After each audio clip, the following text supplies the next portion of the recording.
Isn't it bizarre how you don't remember a third of your life, at least for most people? That leads us to seek what is truly sleep. And in the pursuit of sleep, we've stumbled upon sleep disorders.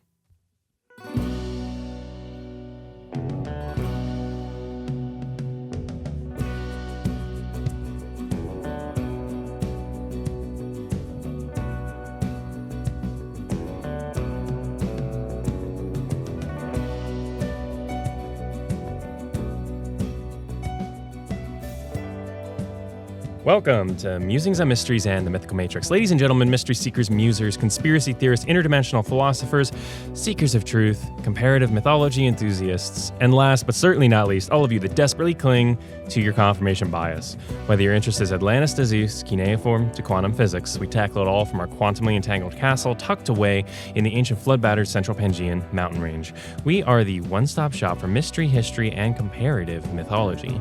We are a podcast dedicated to exploring the ancient, mysterious, and unknown with logic and reason, and where we also theorize the geometric fourth dimension exists and is the spiritual. Only trigger warning for this episode is logical conversation, so if applying the Socratic method and academic standards on fringe topics is disturbing to you, you'll want to turn off the podcast now. And we have returned to bring you insights into psychology and the abnormal. How's it going, babe? Good. I like how you switched it up to say academic standards. That was kind of cool. Yes, I like that. Because of certain issues. Wikipedia. Oh. Using Wikipedia as your source of information. Wikipedia? Using Wikipedia as your source of information. Yeah, I created some soundboard bites. Yeah, so. But yeah, no, I threw in that academic standards there because of the recent drama that's been happening, which we will talk about at the end of the episode. Oh my gosh, yes. I don't want to derail you, but there's elephant. If you haven't seen it already on the channel, there's an elephant in the room in regards to stuff that's happened on the channel recently. Pretty big elephant. Yeah, I apparently was threatening to someone with a PhD by calling them out on their lack of academic rigor in their methodology. But anywho, we'll save that for the end. That'll be my little drama fact for this episode. Yeah, housekeeping. So, I guess I'll just kick it over to you. What do we got for today? So I tried to organize this as best as I could. We're going to be talking about sleep disorders, but there are a ton. So I'm not going to go over every single one. I'm going to go over a couple from each category. So that's how I'm going to do that. Sounds good. All right. So just jumping right on in. First one is insomnia. So this one is actually it's commonly underdiagnosed and undertreated. So this is where a person has trouble falling asleep, staying asleep, or getting restful sleep.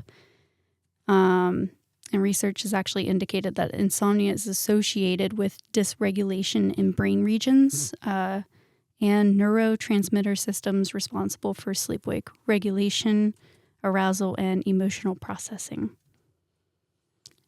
So one prominent theory suggests that insomnia stems from persistent activity in wake-promoting neural structures during non-rapid eye movement, so the NREM that we talked about. Mm-hmm.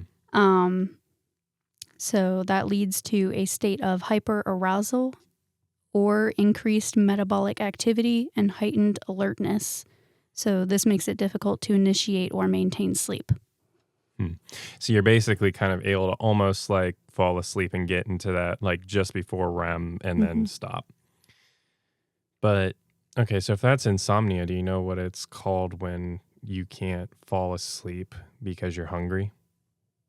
Insomnia. Oh my god! Sorry, I had to do it. I thought you were like talking about an actual disorder, and I'm like, I'm like, I don't think that you just need to go eat something. Yeah, that's me most nights when after not eating most of the day, where I'm just like, yeah, I'm hungry. I can't sleep because I'm hungry. That's cute. I like that one. Yeah. But yeah, there's also a link two neurotransmitter levels, so specifically reduced GABA and increased norepinephrine and acetylcholine. Yep. So we can pin it down to certain chemical functions in the brain then. Sometimes. Yeah, so like some people may have neurotransmitter levels that aren't normal, and some have normal neurotransmitter levels and they still have insomnia. So it just depends on the situation. It's interesting because I wonder how much this precludes things like lucid dreaming and all that, because I think that generally happens in or near the REM cycle. So it seems like people that have this would be on the other end of the spectrum of like the savant lucid dreamers, you know, that where they struggle to get into a lucid dream. They would struggle to get into a lucid dreaming state if they ever actually tried, because they struggle to even get into REM to begin with. Yep. So, I mean, if they had the reduced GABA and increased norepinephrine and acetylcholine, that right there would really make them struggle to get into REM, because GABA is it's the neurotransmitter that makes you sleepy. Or helps make you sleepy. And then the increased norepinephrine and acetylcholine, those are your, like, the wakefulness ones. Right. So to put it very simply, that's what that is. And I wonder too how much of it is the American lifestyle and the American diet. I'm not going to go down that rabbit hole, but I mean, like there is a lot of unhealthy stuff in like American food compared to like European stuff, and yes, a lot of it does affect your hormone and neurotransmitter levels. It just depends what you eat, how much you eat. So diet could 100% be a factor into these. Diet could contribute to a lot of different problems. It's probably a bad idea to drink caffeine an hour before bedtime, unless you have ADHD. Probably. Yeah, sometimes not. It's again, hard to apply. Depends. It's hard to apply a broad rule to human psychology because it's just so diverse. Exactly. For those of you that are new listening, we're talking about, I probably should have explained this earlier. For those of you that are new listening, welcome, first and foremost. I'm glad you haven't, tuned out of a comparative mythology podcast the first 7 minutes because we're talking about psychology and insomnia. But so why we're talking about this is because we're talking about psych and spirit. We're exploring the occult. We're exploring lucid dreaming, astral realms, all of that. And Madison is bringing us a more grounded, scientific approach to what is actually going on with what are dreams, how we will be talking about how the brain is affected on drugs. We're talking about sleep disorders.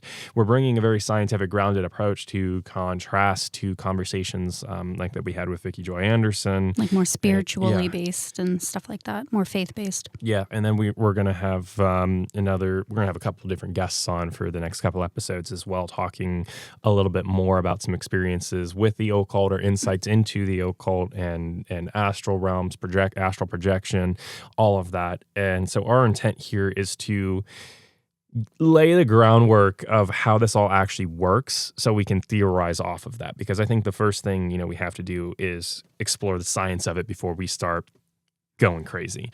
And if you haven't listened to the other 3 episodes at this point before, I would recommend stopping at this point. Go check those out, because otherwise this is probably not going to make as much sense. Unless you're just interested in sleep disorders and maybe you have a sleep disorder and you're not able to fall asleep and my voice is like a glass of warm milk for you. In which case, welcome. This ASMR will be guided by Josiah, and I will lead you into the lucid dreaming realm. Anyway.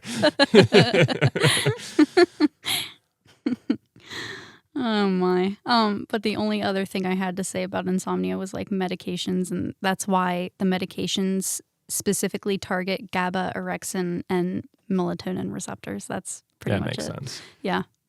Okay. So that's it for insomnia. Sorry, I derailed you a little bit there. No, it was cute. I like that. All right. What's next? So the group, like the category is Central Disorders of Hypersomnolence, or CDH. I'm just putting CDH in the timestamps. People will figure that out. It'll be fine. So I'm only going to go over 2 in this one. I think there's like a couple more. I can't quite remember, but I'm only going to go over 2. Basically, we're just doing an overview for Yes. listeners. If you're really hyper interested and want to go dive deep, you'll want to listen to this and then go do your own research and then email us at m.quad.musings@gmail.com. And if you find some very interesting things in your research, we will talk about it, as Stephen will tell you, because we talk about Stephen's thoughts quite often on the show. He has a lot of good thoughts to add. Be a Stephen. Or a Cordell. Be a Stephen. Or a Cordell. Yeah. Gotta include him. Yes. Anyway, I'm sorry. I keep derailing you. I apologize. No, it's okay. So the first one is narcolepsy. So this is the opposite of insomnia. It's a neurological sleep disorder characterized by a rapid onset of REM sleep, causing excessive daytime sleepiness. So there's actually 2 subtypes within narcolepsy, which I did not know that before. So type 1, which is narcolepsy with cataplexy. So cataplexy is the sudden loss of muscle control. And then there's type 2, that is just narcolepsy without sudden muscle loss control. So can it happen like when you're standing at like the Yes. grocery? Oh, that's scary.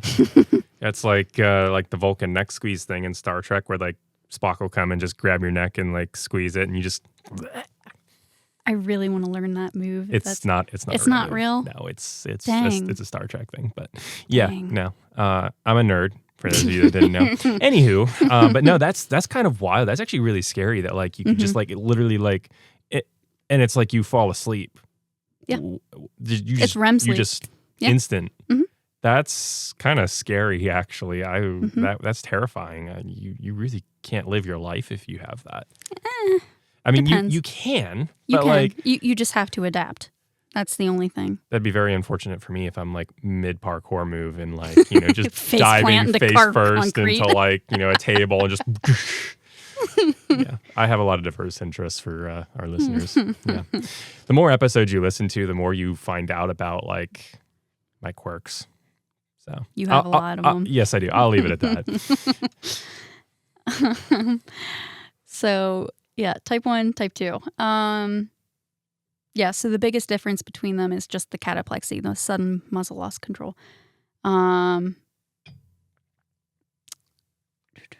So type 1 with cataplexy. So type 1 is usually caused by a loss of neurons that produce orexin. So I know I mentioned it before, but it's orexin, but it could also be called hypocretin or hypocretin. I don't know how to really pronounce that one, so I don't speak apologize. Italian. Yeah, lots of big words here. But it's basically the same thing. I actually have a fun fact about that, but do you want to hear it? Sure. So basically why it's called 2 different things is because 2 different scientists discovered it at the same time, and they both named it different things. That's fun. I thought that was so funny. Anyways, about 95% of type 1 patients carry this is a big one, carry the HLA-DQB1 602, I should say, allele, part of the human leukocyte antigen system. So basically that helps the immune system recognize foreign invaders. Okay. So they discovered that this was a common trait among people with type 1. That they had more of this to be able to Yeah, recognize. that they Okay. carried that specific allele. Huh. And it's actually really interesting. You know how carriers work? Like you can carry the allele, but you won't necessarily express have narcolepsy. It's just a higher chance it. Okay. because you have the genetic makeup to potentially have it. And then all sorts of environmental factors like stress or diet or anything like that could bring I'm it to the getting into surface. an example, Oh, so okay. good job. Hey, great. There we go. Hey. Segueing you right in. Setting me up. Yep. So this was actually a big problem in 2009. So after the 2009 H1N1 flu pandemic and vaccination campaigns, some countries, and I believe especially Scandinavia, I didn't put that in my notes, so I might be wrong, but one of my sources said Scandinavia, I think. But some countries saw a rise in type 1 cases because of that allele. Huh. H1N1 was swine flu, right? I think so. I believe. I remember that. You probably don't remember that. I mean, I'm not going to say my age, but I was young. I'm only a couple years older than you, but I was old enough at that point to remember and pay attention to viruses going on in the world. I was not old enough to pay attention to when the swine flu was or the bird flu or whatever. It's only like a 3-year gap for those of you wondering. Anyway. Yeah, you're not that much older than me. Not that much, but my hairline makes it appear that way. So that's why I wear the M-Quad hat whenever I'm recording, because it covers my hairline. I actually commented that one of the guys I did a debunk on had like really long hair, like that one like really weird guy with all these like really wacky theories on like fringe interpretations of like banned books of the Bible that aren't really banned. And like someone commented like, it's like I wouldn't trust that hair or something like that. And I'm like, yeah, the whole reason I wear my hat is because I'm jealous of his long Legolas locks that he has. But we need to take a quick pause, so we will come back and talk a little bit more about CDH, right? Mm-hmm. Cool. All right. We'll be right back.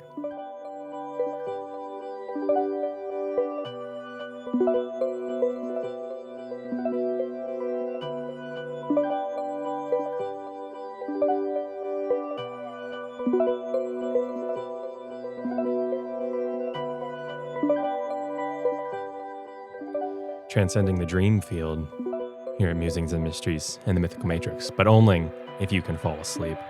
We have returned from, I don't know if I want to say astral plane, but the lucid plane. I don't know. I feel like I'm putting myself to sleep at this point, so I should stop or I'm going to suffer from narcolepsy. Yeah, you had an episode there. Yeah, anyway. So H1N1 swine flu. Yeah. Okay, I was right. It sounded familiar. Again, Yes. Weird. Stop questioning. Weird memories. Yeah. Anyway. You remember like the craziest things. I don't understand it, but it's great. You're like a walking, I don't want to say dictionary, thesaurus, encyclopedia. Thesaurus. Yeah. Anyways, welcome back. Be careful, or the thesaurus dinosaur is going to get you with his complex vocabulary of words and phrases and syllables and synonyms. And he's going to say nom nom nom nom. So I like my synonym rolls just like grammar used to make. oh my gosh. I know you told that one Yeah. before. All right. So yeah, after swine flu.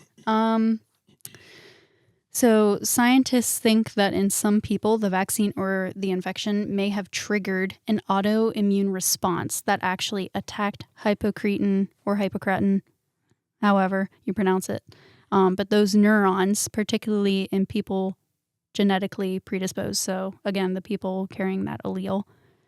But that's all I had on type 1. Before I get to type 2, do you have any comments? No, I think that makes sense that the vaccine triggered like an immune response that brought that allele more forward and present.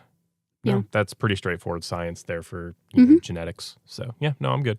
All right. So type 2, this is the one without the muscle loss. So these people typically have normal hypocretin levels, and the cause is actually less clear for this one. However, it may involve a partial loss of orexin cells or problems with the orexin receptors or something else entirely.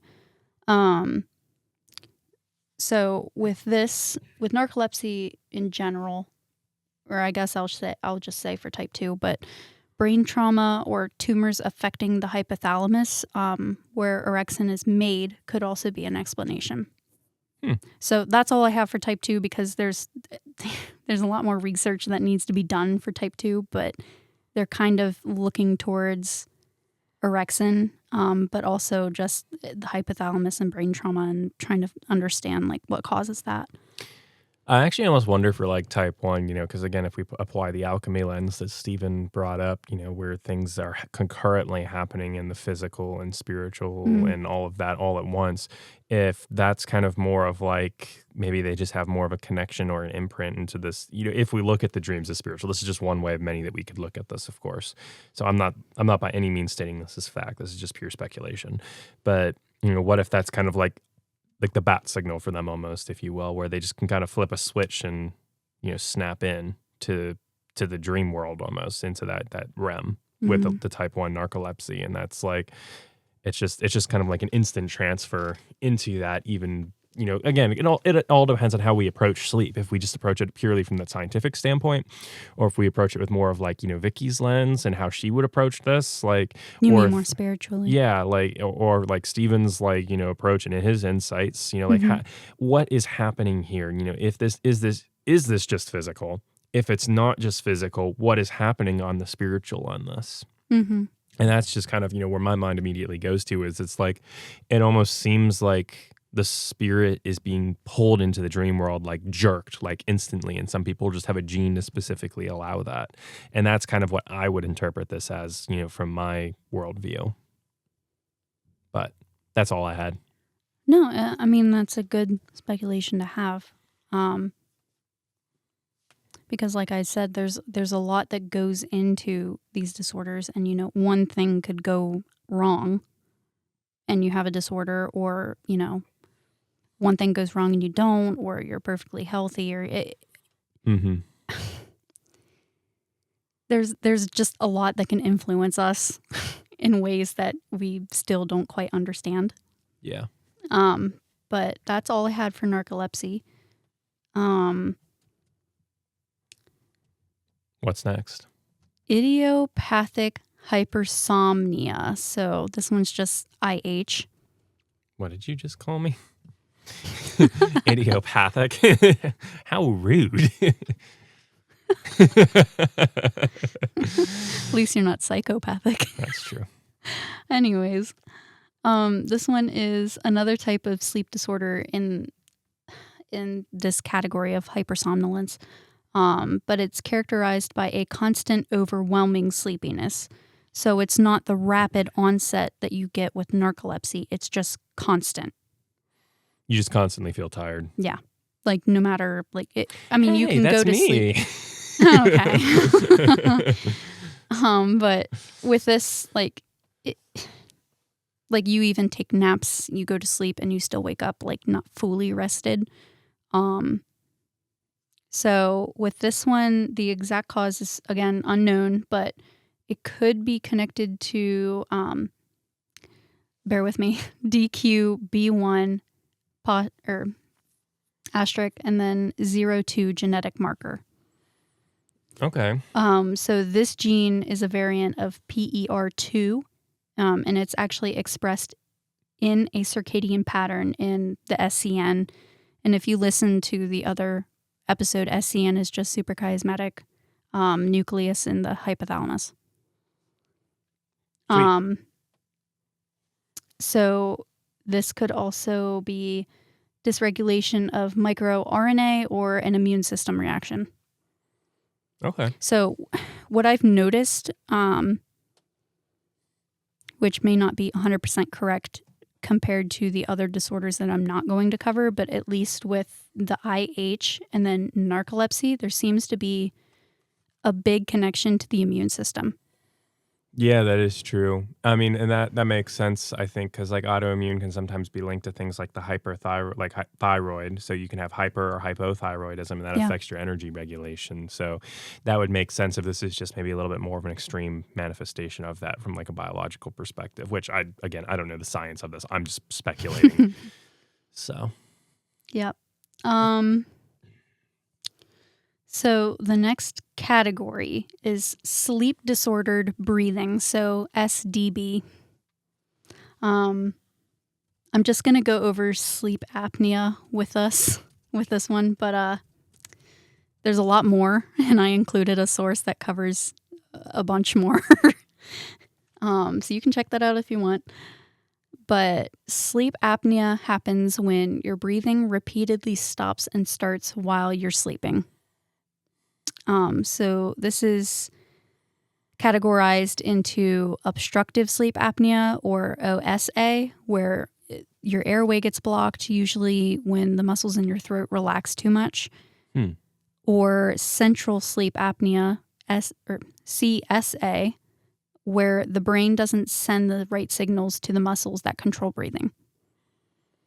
Okay, so this is very physiological level. There's Yes. a reason for this. Okay, because I was kind of like starting to think, like, I wonder if this would connect to, like, you know how you're scared, you sometimes like hold your breath if you're in really stressful situations, if there's like something going on in the dreams that would affect this. But no, it doesn't sound like that's the case then from what you're saying. It's more of a physiological response with the actual signals of the brain not communicating properly or the throat relaxing too much. So it's much more purely physiological, at least as far as I can tell. Yeah. Okay.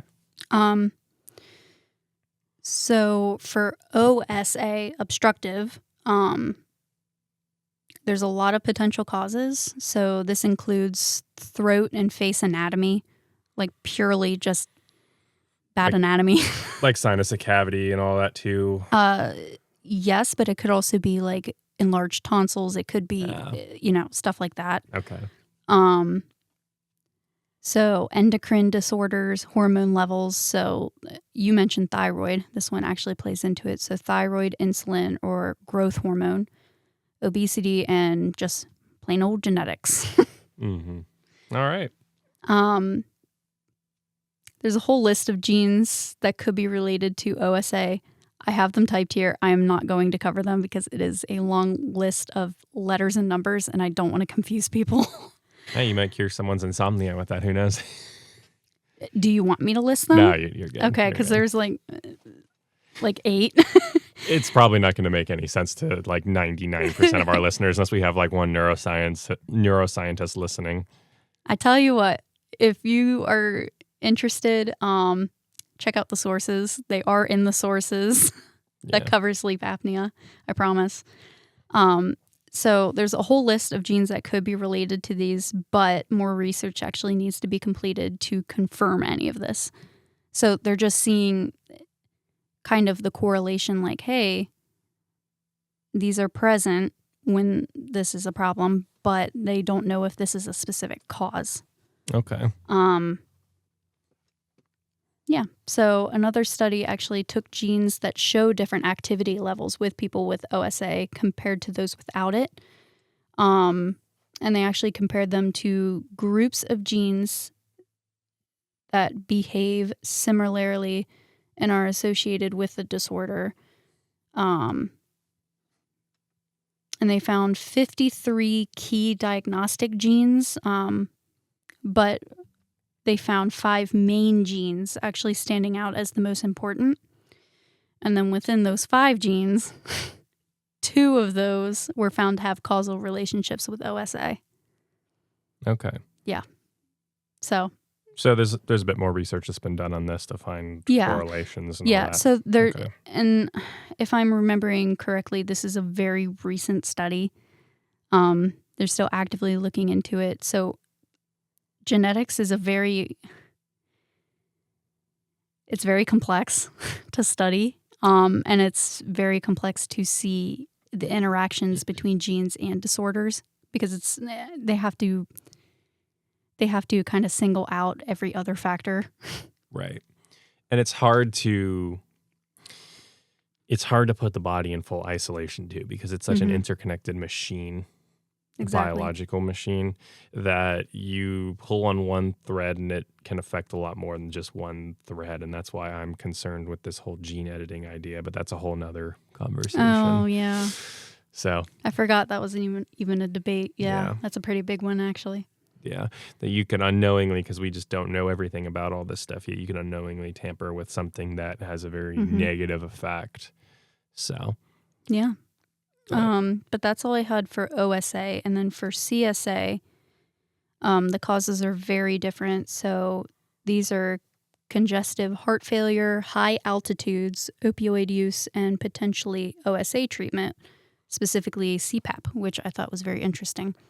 So if you have, I'll explain. Yeah. If you have OSA and you're using CPAP as a treatment, it could potentially cause CSA as a negative side effect. Explain that without the acronyms because I'm getting confused. What specifically? All of them. Okay, so if you have the obstructive sleep apnea. Okay. Okay.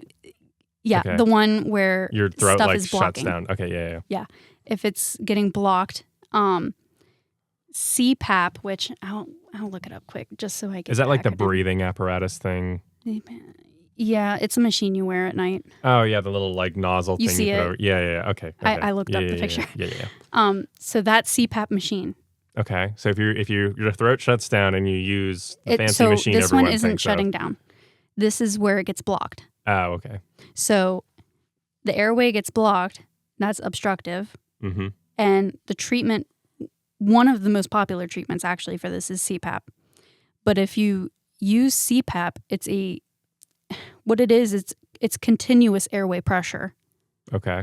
So it's constantly like flowing pressure into your throat, right? Okay. So let me get back to my notes here. Okay. So if you have that and it's, constant pressure, it could actually develop CSA. And CSA is the one where your muscles, like the brain doesn't communicate with the muscles properly. Okay. Because of all of the pressure, it shuts your down. brain gets a little confused. So basically, if because you of have the pressure. this and you try to treat it one way, you could cause the other issue. Yeah. Okay. It's a potential negative side effect, which you have potential negative side effects for every single medication that you take. Right. So, that's just one of the things that's on that list. But that's all I had for sleep apnea. All right. Good timing because we are just needing to I take a break figured. here. Yeah, you can see the clock ticking. That definitely helps. All right. So stay tuned. Don't wander off to the land of dreams. Don't go to the mall world. We'll be right back.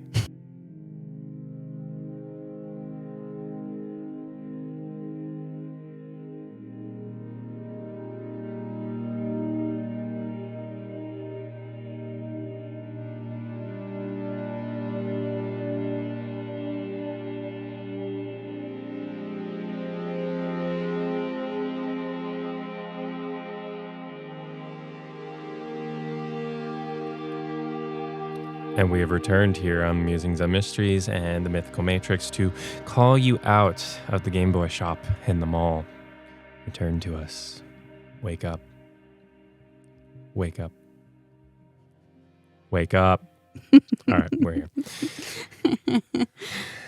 Oh my gosh. What do we got next? So the next one is circadian rhythm sleep-wake disorders. So I just put these in a big old category. I didn't even go into subcategories with this. I'm just going to use them as examples. But these are disorders where your body's internal clock is misaligned with the environment. So it's caused by either an external mismatch like jet lag or night shift work, or an internal misalignment where your natural clock is delayed or advanced.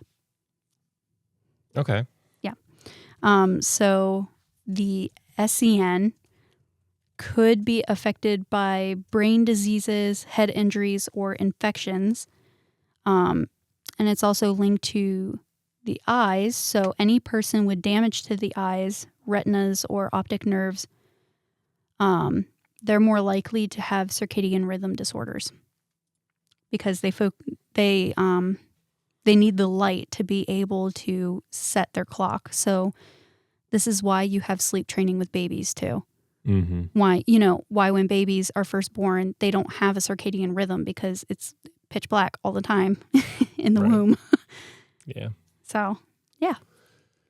No, that makes sense. Then I think there was something I had seen a while back where it's like, without the sun, you kind of just automatically default to like a 36-hour day or something like that. And then the body sleeps for like 10 hours or something like that, or a lot longer than normal. So no, that's interesting, and that makes sense too. And I mean, there's a lot of things that affect that with the modern life. I know there's some arguments about blue light. I don't know how true that actually is, but that supposedly is supposed to kind of simulate and mimic the sunlight effects and everything, and keep you up longer, at least in theory. So the argument goes. And then, I mean, yeah, just not being able to see the sun in general would mess it up. So this would virtually have been non-existent like 500, couple thousand years ago, because the majority of people would be going asleep, shortly after the sun goes down, except for those waking up to do watches, and then, waking up when the sun comes up, because you can't do work when there's no light. So True. But you're actually spot on with the blue light. From what I'm seeing here, blue light suppresses the body's release of melatonin. yeah, okay, that sounds So- right then. Yeah. So that right there is the whole reason why you shouldn't do blue light before bed. Yeah, I have a blue light dampener setting on my phone for when it gets closer to bedtime. I just never use it. So Well, I mean, think about it. It's, the TV, yeah, LED lights, computer screen. The blue buttons on my mixer right now that I'm just staring at. Just gonna put my eyeballs really close and absorb all the blue light. Maybe that'll help me not be tired right now. Just stare at a blue wall for like an hour with like LEDs shining on it and be like, blue light, come to me. Better than the caffeine fix. Yeah, I guess. That would be an interesting thing to like a product to market. Like, instead of like, oh, avoid blue light, like, no, stare at a blue like wall for like this blue pad for like 20 minutes, and that'll help wake you up. So A natural I'm gonna- alternative to caffeine. The marketing opportunities here are endless. you watch, that's going to happen. And It's gonna you should patent that One of before the somebody... listeners is going to take that and, Steven, run don't. with it. Yeah. No, Steven, no. Don't. But blue light is actually a portion of the visible light spectrum. So I don't think it's specifically blue light, Oh, okay. but it's just a portion of the spectrum. Yeah. I may be wrong on that. I don't know. From what I'm seeing, from how I'm interpreting what I'm reading. I want to do an episode on frequencies and light at some point. I got you. Oh, okay. I was about to say, I like, did a I whole don't know. paper on that. Oh, sweet. Okay. I did a whole paper on that. We'll have you back to do an episode then at some point. Sure. That'll probably be like August or after at this rate. Probably way after. But Whatever works. yeah, we'll see. However it flows, whichever way the light bends, the frequencies bounce. I see what you did there. Yeah. I like it. You do see because of the light. I walked into that one. Yes, you did. All right. So the next section, the next category is Parasomnias. This is a little interesting, this category, but Parasomnias are unusual behaviors during sleep, like walking, talking, or acting out dreams. So this could be caused by environmental triggers like stress, medications, or underlying physical or mental health conditions and genetics. It all goes back to, genetics as a potential factor. Right. So this category is actually divided into NREM related disorders. So these are sleepwalking, night terrors, and confusional arousals, and then REM related. So that includes the REM sleep behavior disorder, nightmare disorder, and sleep paralysis. Okay, that makes sense. Yeah. So there are also other parasomnia disorders that don't fit into either of these categories, but I'm only going to cover sleep paralysis. There is a source. It's just called Parasomnias, but that's from Cleveland Clinic. That actually covers a lot of the different parasomnias, if not all of them. I'm not sure, but they cover a good bit. Okay. But yeah, sleep paralysis.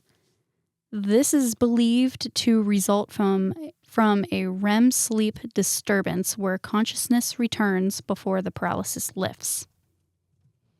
This mismatch can trigger hallucinations and feelings of fear, and they may feel a presence or pressure on the chest.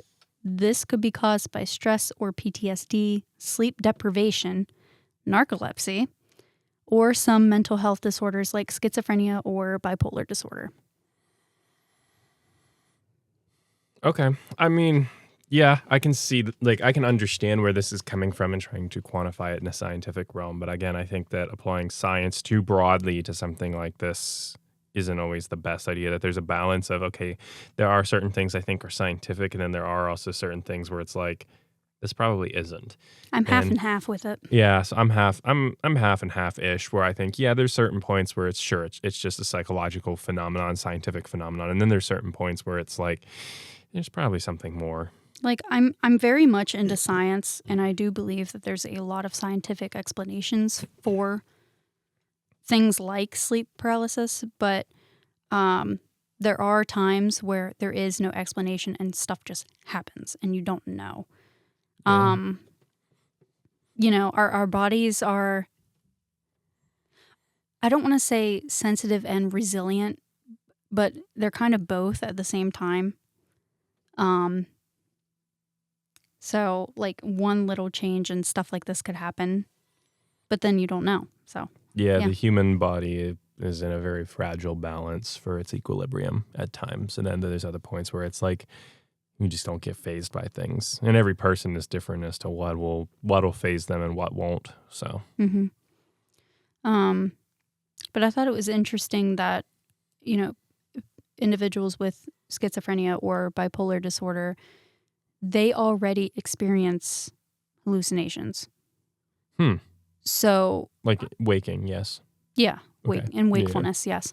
But I thought that was very interesting that there is that correlation between the schizophrenia and bipolar disorder, and those two disorders, people experience hallucinations like you would in a sleep paralysis episode. So, I mean, again, this begs the question of like the chicken or the egg, which comes first? Is it that these people are more sensitive to the spiritual and therefore they see things not just in sleep states, and that they kind of hallucinate because they have access to kind of peep into the spiritual at certain points? Or is it just because like, hey, their brain is predisposed to render hallucinations biologically, and then therefore they just render hallucinations when they're in a subconscious state, much more so? Mm-hmm. So it's a good question, and again, coming at it from that, it's psych and spirit are both real. I would argue it's both, and it's just varying degrees depending on the situation and the person. So exactly, because there's been points where I've been incredibly sleep deprived, and I have not experienced like sleep paralysis. To what extent? Like, how much sleep did you lose? I was probably functioning on like 4 or so hours of sleep a night for a week or so. And I didn't have any, again, because it's everyone's different kind of a thing. So everyone's different, but I think it also depends on, how many times you've gone through that before, and how how is your brain used to it, the sleep deprivation. So right. I would assume, I may be wrong, but I would assume that if somebody was sleep deprived, and like extremely sleep deprived, and this is the first time that it's happened, they would be a little more susceptible to a sleep paralysis episode versus somebody who's sleep deprived like, once a month or something. Mm-hmm. I may be wrong on that, but that's kind of like what I'm going to assume. No, that makes sense. But you know what they say about assuming. Don't do it. Don't do it. Don't do it. Well, I'm going to do it anyways. Yeah. But yeah, I don't know. I'll have to look that up and kind of play around with that question, because I think that's a very interesting take. Mm-hmm. But yeah, everyone's different. It really boils down to the chicken or the egg of like how you want to split hairs on it, I think. So. Yeah. So that's all I had for sleep disorders. There's a ton out there. I'm only going to cover that. But again, my sources cover, the majority, if not all of them. But the next thing that I was going to talk about was some sleep folklore, but I didn't know if you wanted to talk about your dream a little more or how you wanted to do that. We'll stay on topic for you, and then we'll shift over to my stuff after you're done with your episode, because I'm not going to hijack your episode. I appreciate that. Yeah. So Get off my plane. Yeah. If you don't know that reference, we can't be friends. We'll be right back.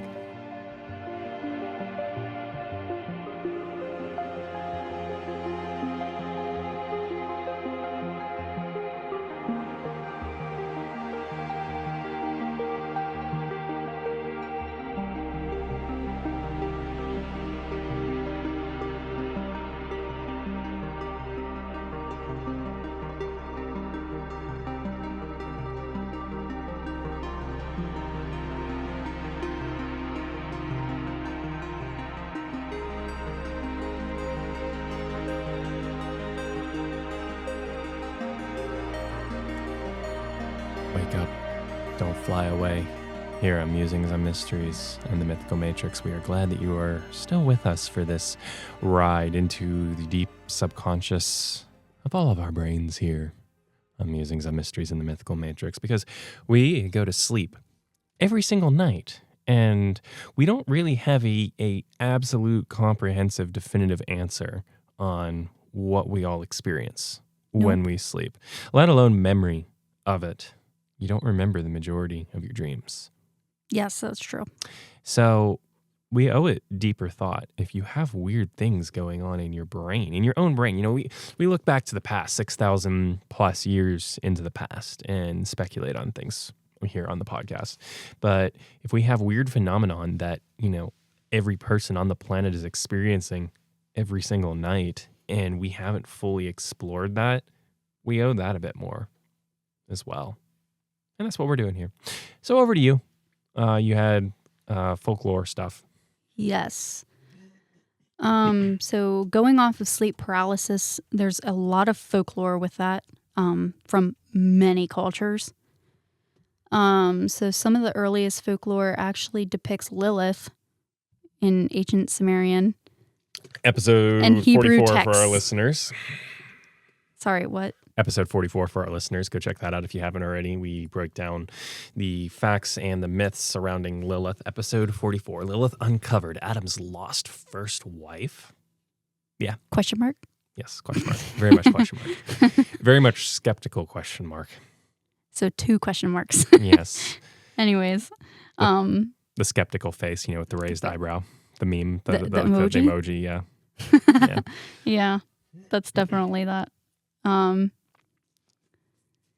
But over time, Lilith's image evolved into this idea of a succubus.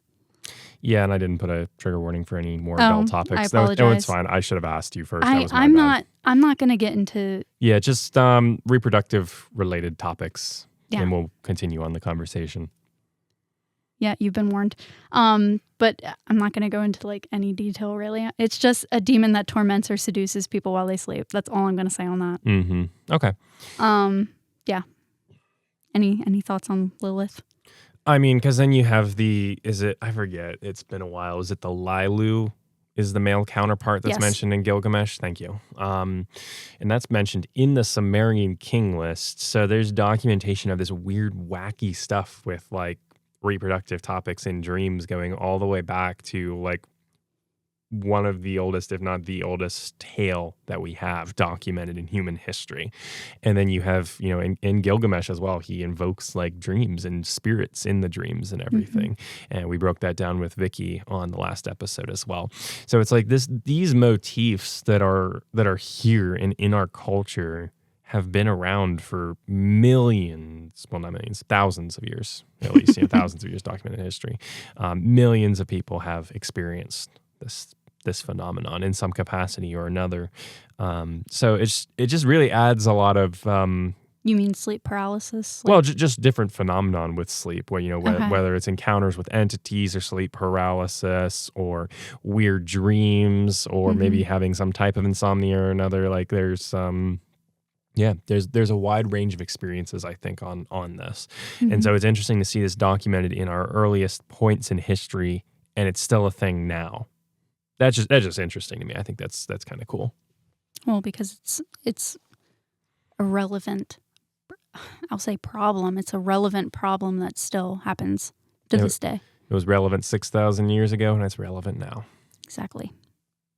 Crazy, isn't it? Yeah, it is. What else did you find? So medieval Europe believed in Night-Mare, a supernatural female creature that sat on people's chests while they slept because of bad vapors from the stomach or stagnant blood affecting the brain. This is actually where we get the term nightmare. Oh, I'm trying to think. What was that one movie with Scrooge in it? Scrooge? Yeah, is it not Christmas Carol? Yeah. Is it Christmas Carol? Yeah. Okay. Yeah, the one story / movie, Christmas Carol, where he sees his buddy that has like died, and he thinks it's like a bit of undigested beef or something in his stomach, and he makes that comment. Oh, yeah. That says he's but gonna. that's not medieval Europe. It's not medieval, but that's another point to where like this idea like that that's something in like something that you ate or something with the brain, brain blood flow, something is affecting and causing you to see and hallucinate things. Well, what they did in that movie was they put coins on his eyes, and didn't they? Mm-hmm. They put coins on the eyes. Mm-hmm. Yeah, that's probably like 1800s or 1800s, I think, Industrial Revolution time period. That I don't know. I think it's Charles Dickens. I'm going to have to look that up. It's going to bother me now. That's Dickens. Yeah, it is? Okay. Yeah. Okay, thank you. Appreciate the fact check. Anywho, I'm sorry, I derailed you. You're fine. This is all related somehow. Yeah, it's just kind of seeing the evolution of that folklore from medieval times, I think, kind of moving into that a little bit and seeing how the mentality shifts just slightly. I think that's interesting. Yeah. Yeah, there's one, I'll say it's more recent, but it's in the 1970s. But there were reports of ag rog, or could also be called old hag. But this was an older woman who sat oppressed on the chest because of hard work, blood stagnation, or malicious intentions from enemies. And this one was a very common, I'll say myth, in Newfoundland, Canada in the 70s. Okay.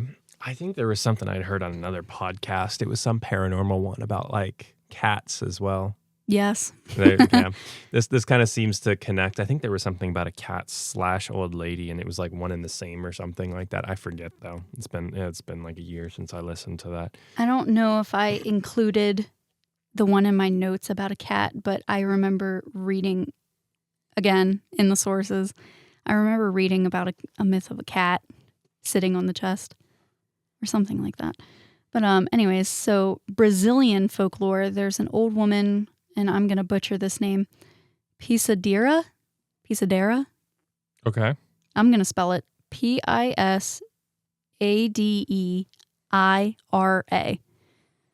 But I'm going to say Pisadera. Okay. So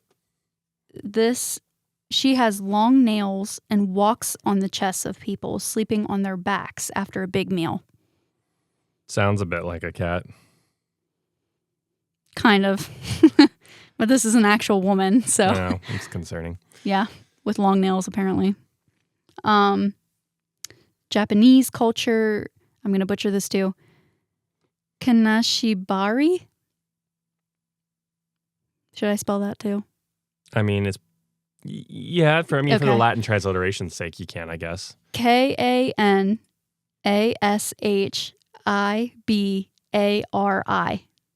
Cordell, I know you're learning Japanese. Tell me something interesting about that. I know you're probably like 10 episodes behind from where we're at right now. But I expect to report on that by like July or August. Cordell, what are you doing? Listen to the podcast. Yeah, get caught up, bro. Come on. What are you doing? What are you doing with your life? But this actually refers to being bound or immobilized. The term I actually have this in my notes. The term actually comes from Buddhist magic, so where monks would spiritually paralyze enemies. So I think this particular myth has a lot more spiritual aspect to it. Okay. In a sense. I may be wrong, but that one seems a little more spiritual because, there's monks and everything involved in that. Islamic and Egyptian traditions, jinn, and that's plural, Jinn. Mm-hmm. Jinn are supernatural beings made of smokeless fire. These cultures view sleep paralysis as a possession or an attack by jinn. I think there was some vague allusion. I could be wrong, but I think there is a vague allusion to this in Mesopotamian mythology as well, this idea of the jinn. With when Enkidu comes back to Gilgamesh and talks about all of the people down there, and he says that those that have been burned, like that have died because of fire, that they're not seen, that they're basically just like smoke that kind of flutters around.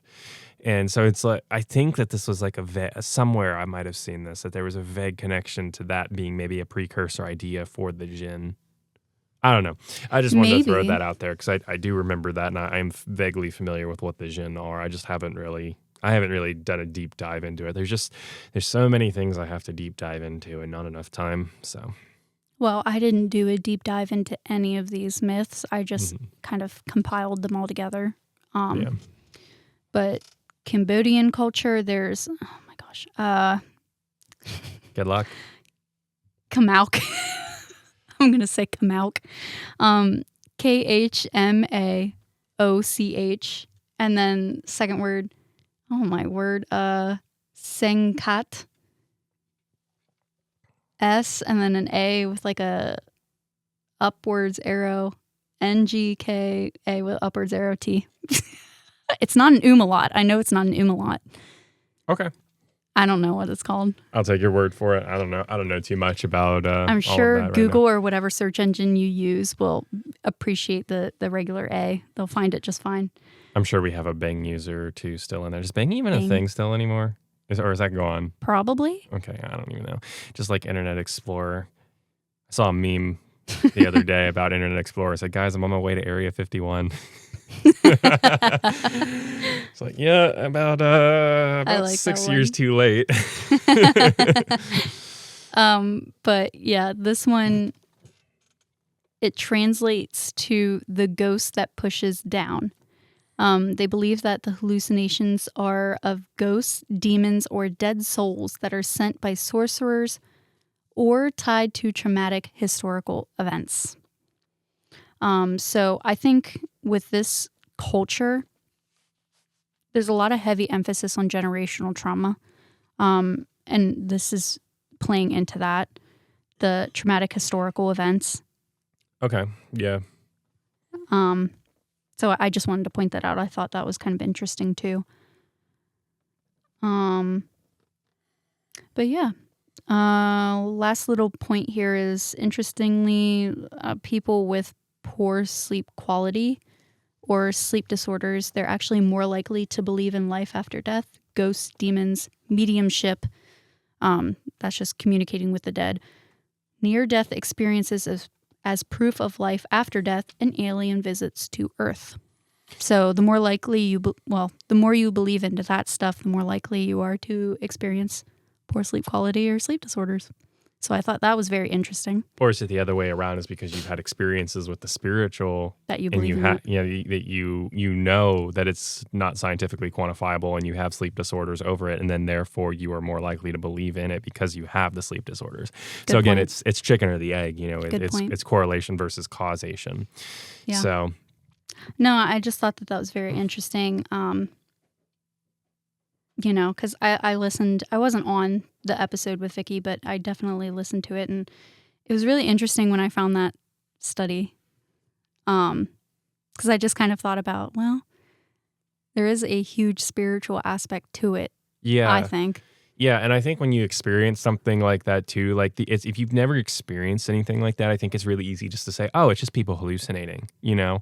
It's just people's wild imaginations. It's just their brains. It's just chemistry. It's just this. It's just that. Yeah. Versus like those that have actually experienced it, it's I think quite a bit different because of like you just know that it's there's something more to it that it's bringing to the table. So. I actually saw a video. I was taking a break and scrolling on Facebook. But I saw a video. This one girl, she has, I'm not going to say what disorder she has because I'm not sure. But she was hallucinating. But she was experiencing one of those hallucinations and she had videoed it. And she thought that there was something behind her in the doorway, like peeking between the door and like the door jamb. Mm-hmm. And a lot of people that have these disorders and experience hallucinations, they video stuff and then they look back at it to make sure if it was a hallucination or not. It's kind of their way of making sure and like coping Keeping and sane. everything. I'm sure I would do the same thing if I was having hallucinations. Oh yeah, 100%. Because then you can tell, and you have the certainty of knowing. Right. But this woman had videoed this, excuse me, and she looked back at it because she thought it was a hallucination. She looked back at it. It was in the video. Oh, that's scary. Uh-huh. So yeah. I got thoroughly creeped out. And then I got off Facebook because I didn't want to see anything else. You're just done at that point. I was like, all right. Well, I'm glad I didn't watch that at like 11 at night. Yeah. But that just goes to show that I think there is some spiritual aspect to it for it to actually show up on the camera. Mm-hmm. I agree with that. Could also be faked. Yeah, no, it certainly could be as well. Like I always have that like little thought in the back of my head. All of these videos could be faked if they really wanted to fake it. Yes, agreed. But it's like I don't want to accuse people of faking automatically. Yeah, but it's always a potential. You have to be skeptical. You can't just blindly believe everything you see on the internet, which is a good segue for what we're going to talk about next here, which I'm not going to get into it very much. I'm just tired of the drama at this point. But do you have anything else on sleep overall that you were wanting to say? I do not.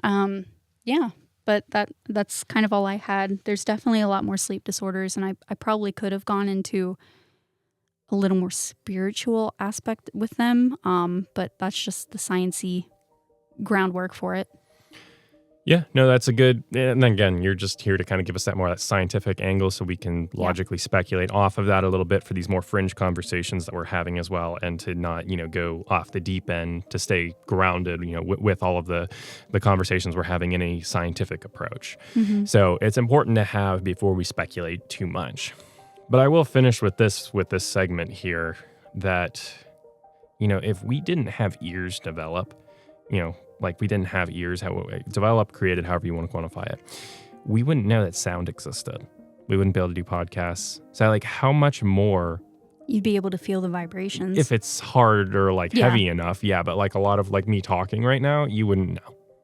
So, I don't know, your voice is pretty deep and loud. Okay. But like I know what you're saying. Overall, you wouldn't know that sound existed if you didn't have your ears. You might have occasional encounters with something of sound, but you wouldn't really be able to quantify it or comprehend it fully. Yeah. How much more so with all of the stuff that's not on the visible light spectrum or the comprehensible spectrum for us because we don't have an input for it. How much more could things exist on a different plane of the spiritual here that we just don't have a methodology to or an antenna to receive? I mean, all the wavelengths and everything we can't see. Exactly. So, yeah, good point. Food for thought. We will be right back.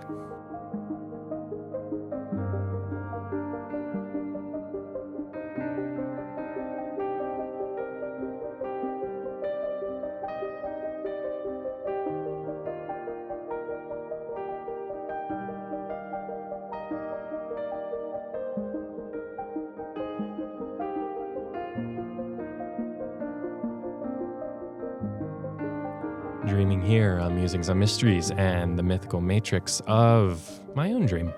We're going to shift gears and talk a little bit about my dream because we finished up with that with Vicky on the last episode, and I didn't really get a chance to fully flush that out Yeah. And I owed it a bit of thought, and I've just been busy, and I haven't had as much time to put thought into that dream as I probably should have.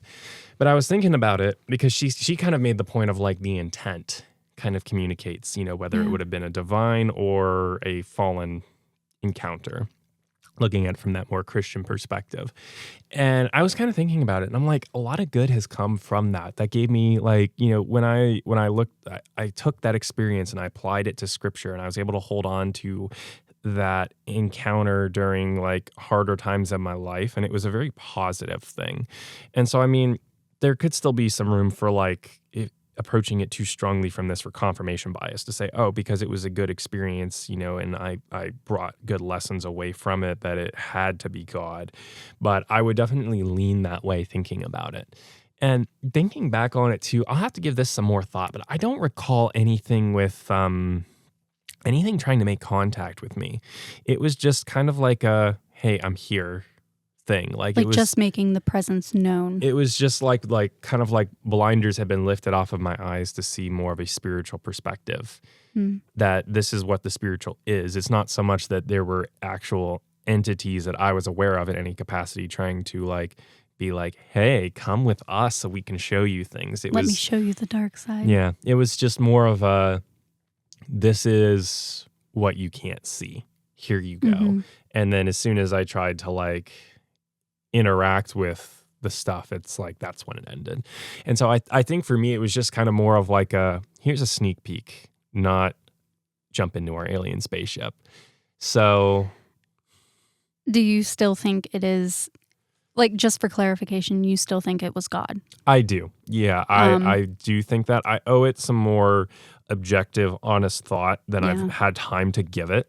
But over the last week or so, that's kind of just been my conclusion that I've come to, kind of like thinking it through a little bit and reflecting on it.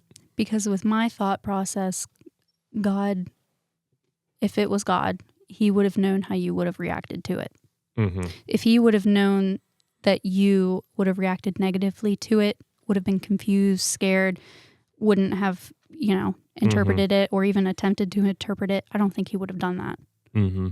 But it's provided me a lot of good. In like harder times, it was something I could focus on to like help calm me down and to like to direct my attention away from the bad things and to focus on something that was like good and to sense that and to like still be able to like pick up on it almost even when I'm not like asleep. Like I can really hyperfixate and I can still kind of feel that vaguely in a weird way almost at any point if I try hard enough. It's like just kind of like if you stop and sit still and listen and you can hear like a really faint humming. It's like that. It's like if you can turn off all the noise, you can always hear like a faint humming if you're like in a computer room or something like that. It's like that. It's like all the noise is going on. You don't hear it. You don't think about it. But it's like you turn all that noise off and it's still there. Like no matter what. It's still going to be there when you look for it. Yeah. And it's like, it's because of that and stuff like that that I look at all of this and I'm like, I think this is something more than just me. And I think this is God because it's like, it's always there. It's kind of like a constant thing. And I'm more aware of it, like, if like I can tune out all the other noise of life. So that's kind of where I stand on it right now. And I mean, it's my experience. So I'm not going to ask anyone to be a Christian or to do anything with it really. It's just, hey, this is my story. This is what I experienced. You can take it, you can leave it, you can interpret it your own way. It's, but it's my experience and here's my take on my experience. So. What was it that Vicky had said that God wouldn't do? That there generally be like a message or something that like God doesn't just like tend to just pop in. Be like, hey, look at me. But that kind of was like what it was, is it's like there wasn't an intent to just like say anything other than just like, hey, I'm here and I've always been here and I always will be here. Yeah. That was kind of like it. And that was like my takeaway is it's like that's what's going on just in a different plane of reality that we can't fully comprehend as humans.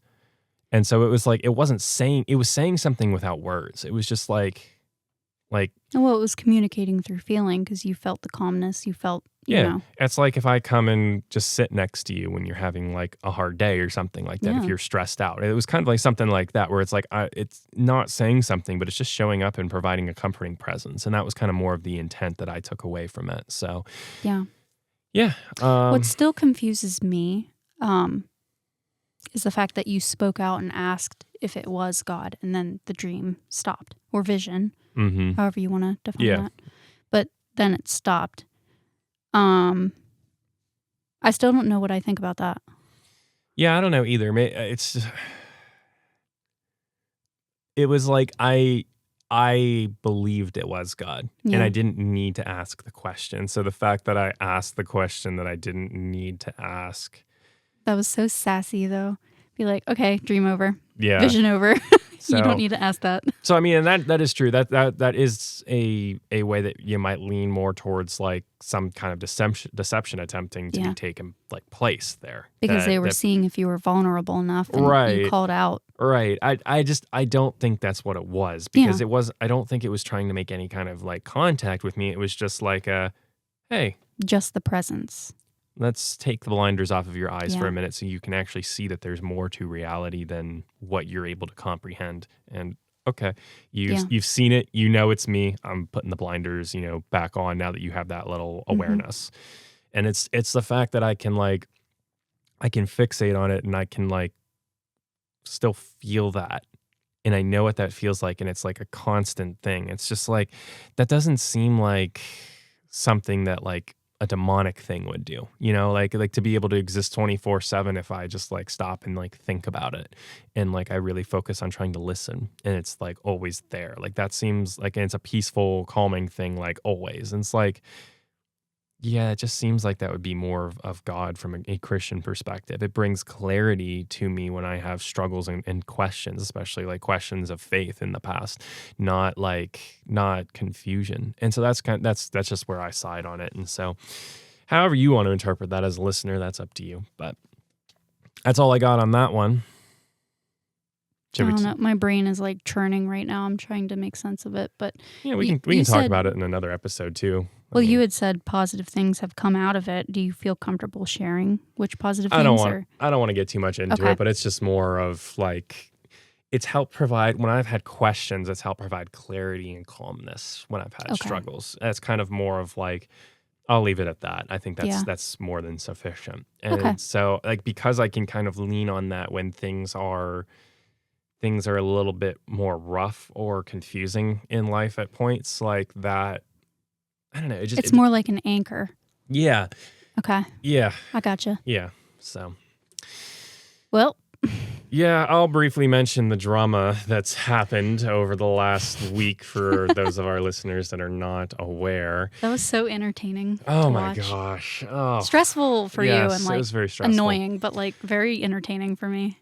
So all the videos are available. You can go check out my video on it. I have all the videos linked. But basically, I saw that Dan McClellan had called out a content creator for dogma/bias because they were arguing against the Yahweh and his Asherah claim from Canaanite mythology.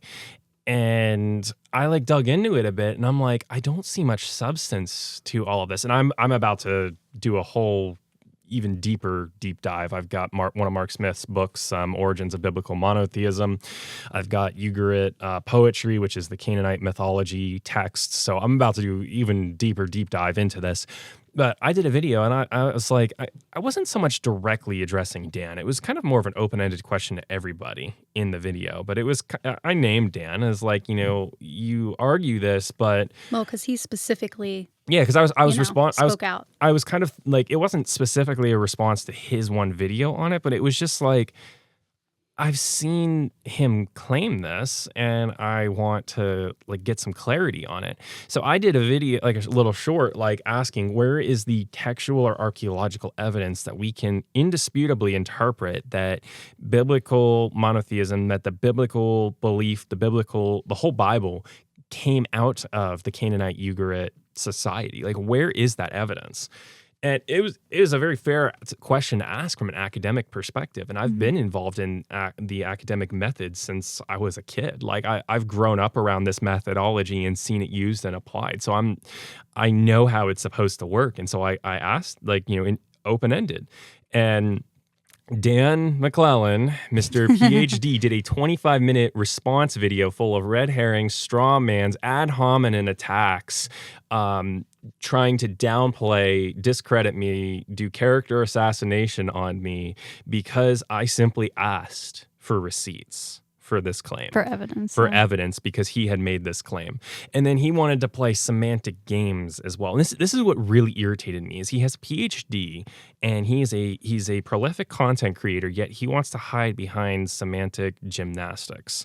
And that really irritated me because in one of the videos, he said he believes, I may be getting this slightly wrong, but it was like de jure cult centralization of Yahweh and Israel. I think you got it right. Yeah, and I might be slightly misquoting here, but that was what he had said that he leaned towards in one of his videos. Yeah. And I did, for the sake of simplicity, for a short on TikTok, I called this monotheism growing out of polytheism. And he goes on this long rant about how, I've made no such claim and blah, blah, blah. And I'm like, okay, so I'm like, what exactly is de jure cult centralization of Yahweh in ancient Israel? You really boil it down. The differences between that and the technical definition of monotheism are negligible. I saw no major difference. And so it's like, it was 25 minutes of that. It was playing these semantic gymnastics. You just throw extra words in there to sound smart, I guess. Yeah, and then he supposedly debunked something I said about Revelation with Michael fighting the dragon, and that's where I stitched the clips together. Where he literally said what I said, and then added a whole bunch of stuff, and he's like, "You're not technically correct," and just kind of explained it a bit more. And it's like, I was technically correct. I just said it in passing. So I don't know. It's very concerning to me that someone that has a doctorate doesn't understand the historical method. And now, okay, so Dan McClellan has a PhD in theology and religion. He does not have a degree, at least maybe one of his masters. It doesn't seem like it from his understanding of the methodology that I've been around. Mm-hmm. But he does not have the credentials to make absolute historical claims like that Canaanite mythology grew, or that the biblical narrative grew out of Canaanite mythology. He does not, to make any claims of certainty or confidence on that, he does not have the credentialed academic training, as far as I can tell, to make such claims. Yet he wants to make such claims and then apply his standards of literary analysis, because what he is trained on is conceptualization of deity, like to explain how these different cultures understood God or gods. I was just about to ask that. Yeah, that's what conceptualization of deity is. That's what his PhD thesis was on. So he is qualified to say that. So he's taking his literary analysis training on how people conceptualize deity, and then he's applying it to the historical method as if it works. And that's not how that works in any way, shape, or form. It's two different things. I don't care what your degree is in. If you're going to make absolute or academically confident or certain claims about anything that happened in history, you have to follow the historical method. And that comes from archaeological finds, textual finds, and there's some other stuff in there too, but those are the key things. Literary analysis alone is not a substantial ground to make any claim of confidence on something that happened in history. So, I mean, it also baffles me that, someone with a PhD doesn't want to use sources to support his argument. Like if I did that in my program right now, no one would take me seriously and I'd probably get kicked out. I probably wouldn't even make it through the program. Yeah, so here's two sources for you listeners here that I'm not just full of crap on the historical method. Sir Moses Finley, he's a renowned historian in the field.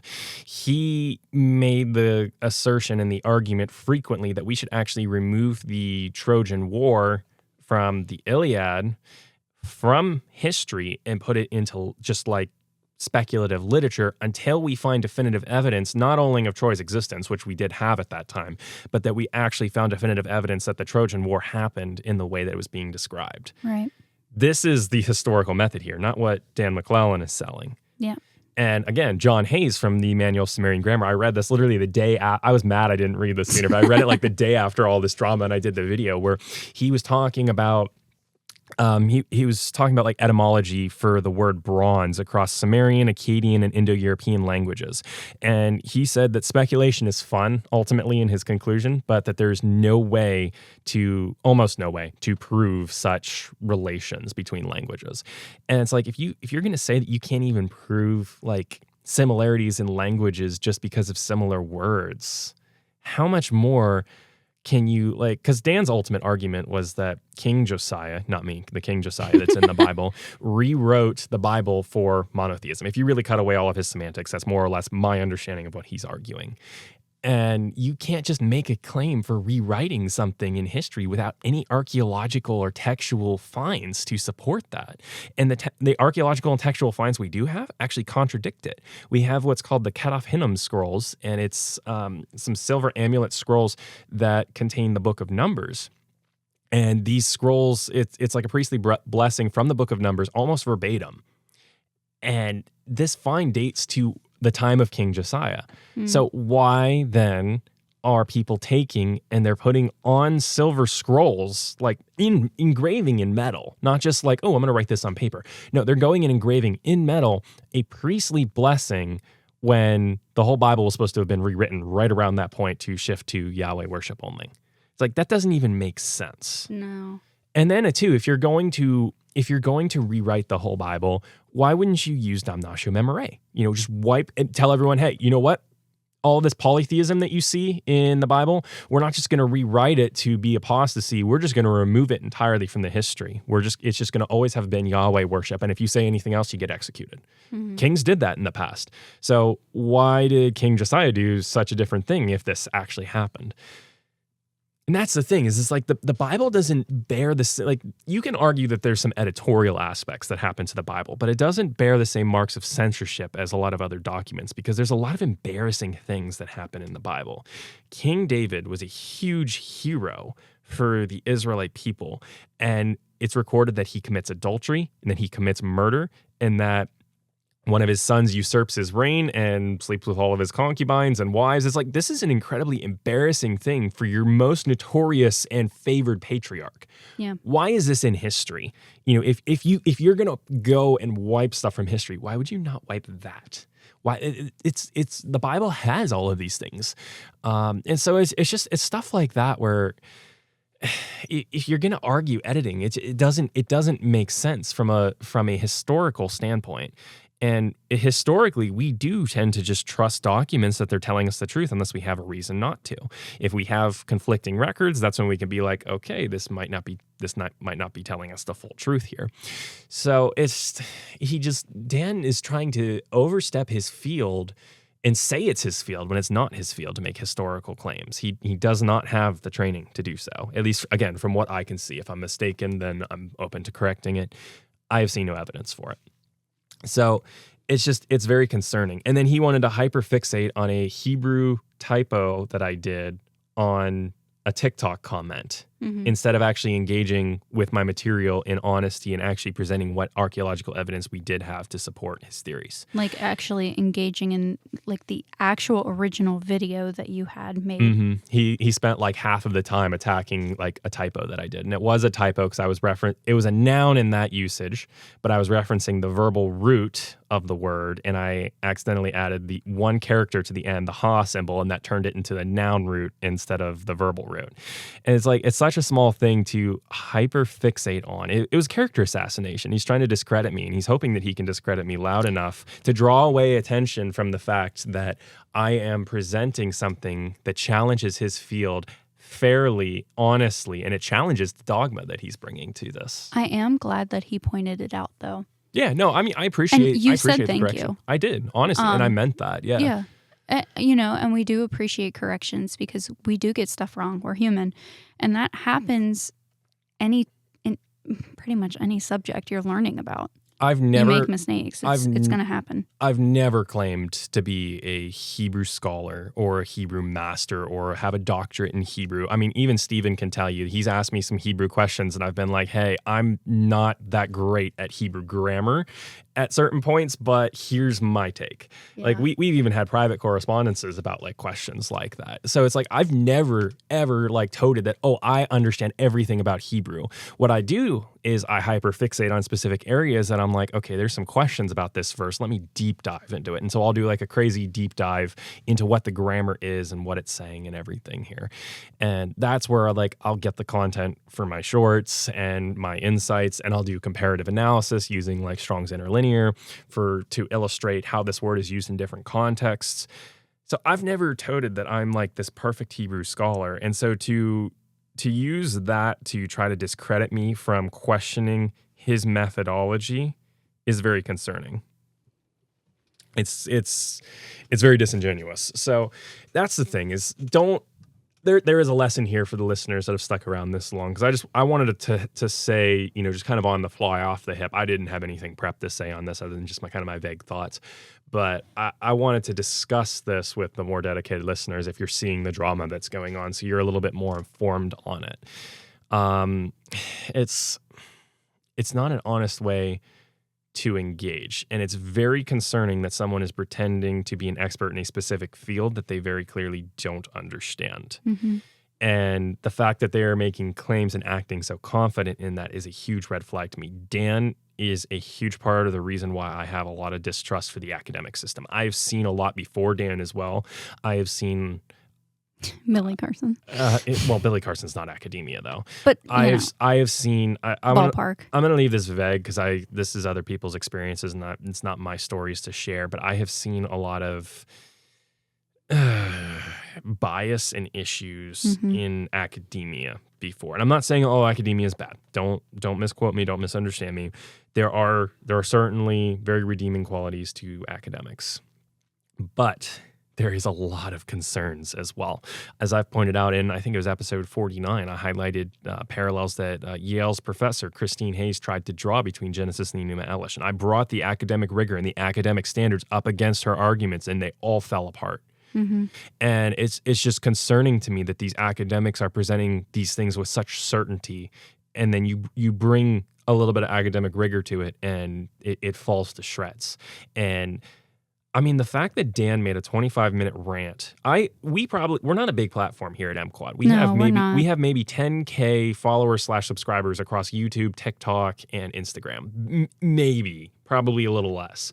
The fact that he felt the need to make a 25-minute response on my video and then go into the comments and sharpshoot at something, that tells me he was almost certainly threatened. It was damage control. He was almost certainly threatened by what I had to say and my challenges, because I think deep down, even though I don't know if he's honest enough with himself to admit it or if he's just speaking out of ignorance, I don't know the case there, but he's not using the historical method properly.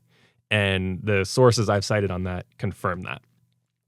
And he got called out, and it intimidated him, I think.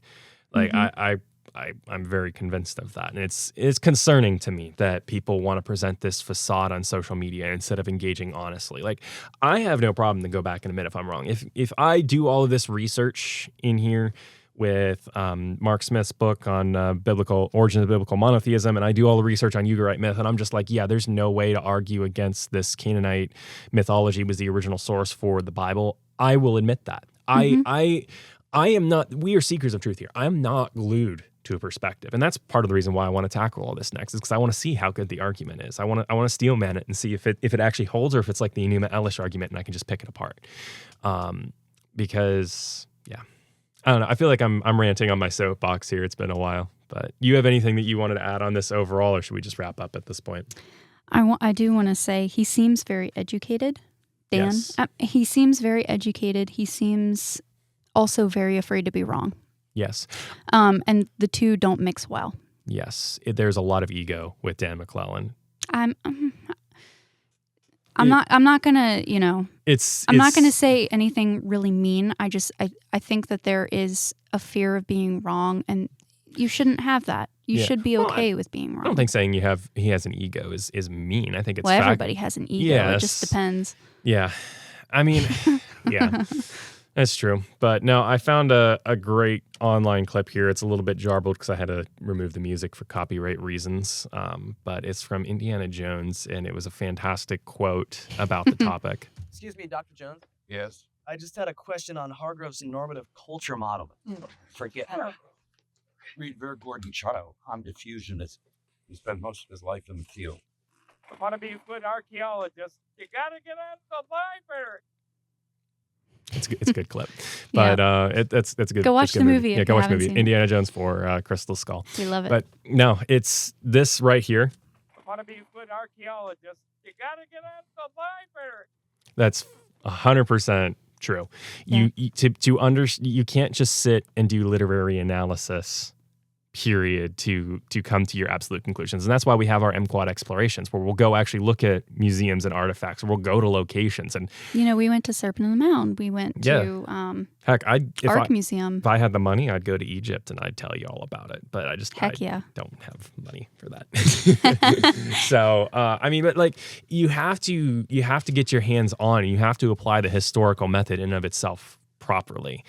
It's very concerning to me that people are running around spreading misinformation about how the historical method works. Now, whether it's intentional or not, I think it's important to look at intent, but the way that he reacted, it seems like there is some ill intent. I agree. There. It does lean that way. Very defensive. Yes, incredibly defensive. I'm not going to try to say a ton of negative things. I do think there's a lot of positive. I think there's something that you can learn from everybody. Yes. I think, again, he's very educated in his history, I guess, with certain things. I respect him as a Hebrew scholar. He's clearly very knowledgeable about the language. I respect that. I won't agree with all of his interpretations. I think he tries to fit too rigid of an approach into things after hearing his explanation. Mm-hmm. But I respect him as a Hebrew scholar, and I respect his opinions on conceptualization of deity. But I do not have any respect for opinions outside of his field that he has no understanding of the methodology of, historicity. So, like, for me, like my own personal, experience, like I'm in school for clinical counseling. That's it. Mm-hmm. But in order to do that, I also have to look at the biology and neurochemistry involved in all of these mental disorders to better understand them. I have to look at different fields. I have to understand different fields, at least to a certain extent. Yeah. And that's a nice thing both with my upbringing and with my degree is it's like I'm used to the interdisciplinary idea of like combining multiple different fields and the standards of fields. And it just seems like Dan doesn't have that understanding, which is fine. But then you shouldn't go sharpshoot at other people because they ask you for evidence by the standards that you should be following. Mm-hmm. So, I mean, our challenge to our followers, be a Steven, ask good questions, ask good questions. We need to get that on a t-shirt. We were talking about that. Be a Steven. That'll be an MQuad, Quad Squad slogan I made that comment like more as a joke, but the more I think about it, it's like we do need a shirt that says Be a Steven. Yeah. Be a Steven with our logo on it. I'd wear it. I would. Steven would wear it. You'd wear it. I don't know if anyone else would wear it, but that'd be worth it. So, anyone who gets the inside joke and who Steven is. So don't be afraid to challenge academics for evidence and know the standards they're supposed to hold. Yeah. And be respectful. Don't follow opinions mindlessly. I'm seeing so many between the de jure cult centralization of Dan McClellan followers and then the just the other general trolls on social media hounding me over myth copying on a recent reel. I'm seeing so many people just approach all of this from I haven't thought through this myself, but you're wrong because of all these reasons. And I look at all those reasons and I'm like, no, some of this isn't even true. You haven't clearly done your research.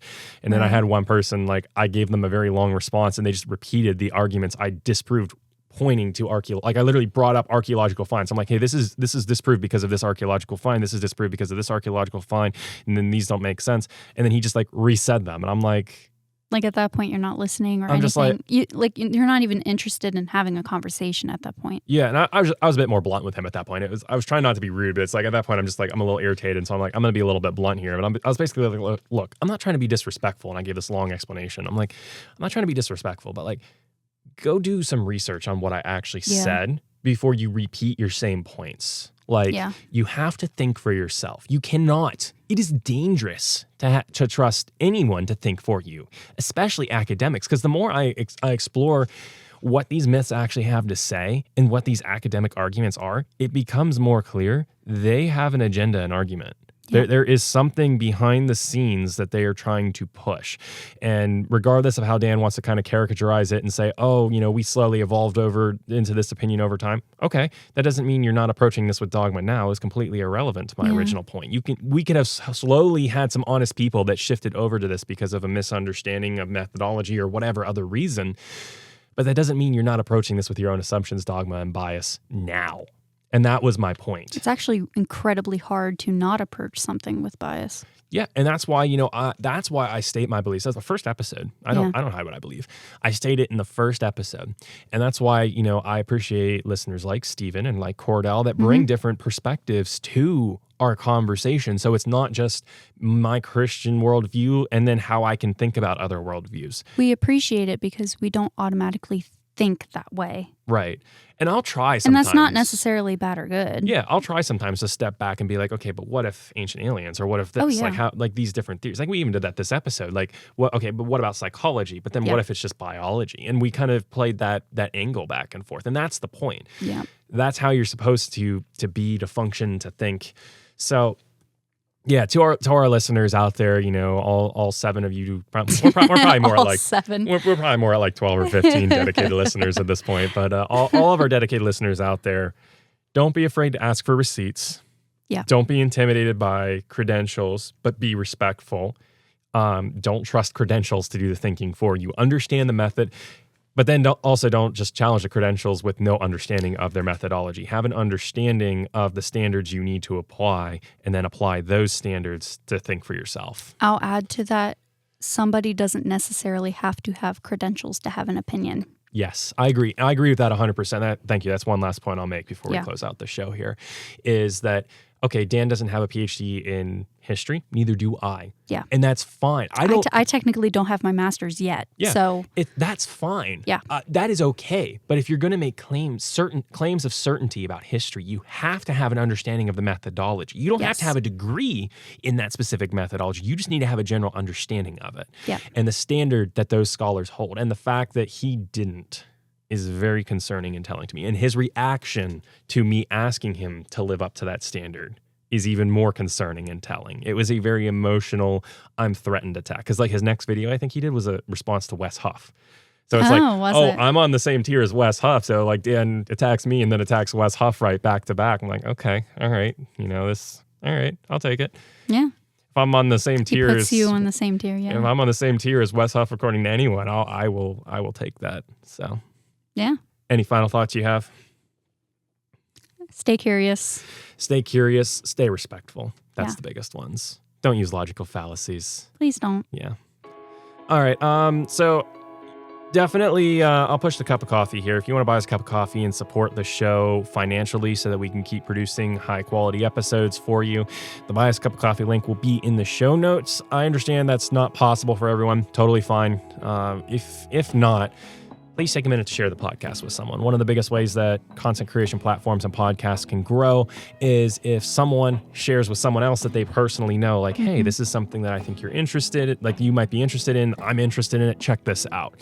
So, even if it's just one person, if you can help build us by one listener that way, and then that one listener gets hooked and builds us by one listener, and that keeps going, that'll help us pick up a lot more momentum. And we really do need that listener support right now. So if you aren't able to support financially, totally fine. There's never any pressure for that. It's not required. No, it's not required, but please consider doing that. Please consider at least recommending us, leaving us a good review. Always, like, subscribe, all of that. If you do a donation, you do $25 or more, you'll get mentioned as a producer on the subsequent show. Instagram, TikTok, and YouTube handles are all m.quad.musings. YouTube is where most of the action happens. There is also a website, mquadmusings.com. Facebook, Musings on Mysteries and the Mythical Matrix. And as always, you can email us at m.quad.musings@gmail.com. We want your confessions, concessions, contentions, your snide remarks, whatever you like about the show, whatever you don't like about the show. Whatever you have to add to the conversation, you can always quantumly transcend time, especially if you catch a mistake. If you catch a serious mistake that we've made, let us know, and then we can go back and talk about it in a listener communications episode or something. Absolutely. Discord server link is also in the show notes if you want to connect with a community and you want to help build a community of like-minded listeners. So, whether you've been listening on Earth with the Mortals, in the stars of heaven with Enoch and the Cherubim, or I was yawning down in Sheol. we thank you for quantumly transcending time to join us for this epic psychology and bias discovery. And we hope you have a good rest of your night. Bye.